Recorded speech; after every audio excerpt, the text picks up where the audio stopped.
जय श्री कृष्ण, राधे राधे।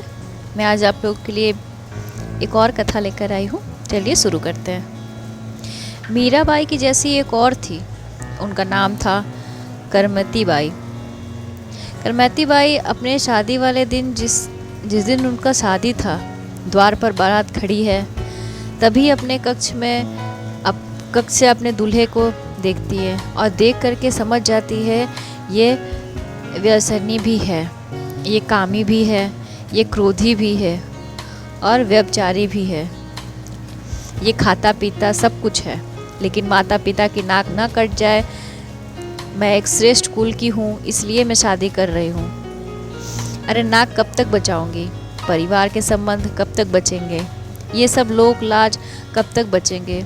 उसी दिन घर छोड़कर चली गई। द्वार पर बारात थी।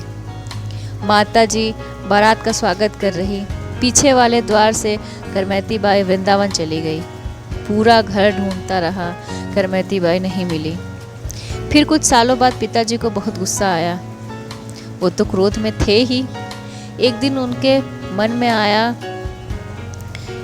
मुझे पता है कि ये वृंदावन में होगी, मैं उससे मिलकर आता हूँ। पिता जब वृंदावन गए, अब तो वो बड़ी साधिका बन गई थी। यमुना के तट पर कुटिया बना करके वहीं अपने ठाकुर जी की सेवा पूजा करती और नाम जाप करती थी। तब एक दिन उसके पिताजी आए और जैसे ही पिता कुटिया में प्रवेश किए, पिता ने देख करके कहा, तुझे शर्म नहीं आई हैं? तू अपने पूरे कुल खानदान की नाक कटवा के आ गई और वृंदावन में रहने लगी। यहाँ पर ये सब क्या कर रही है?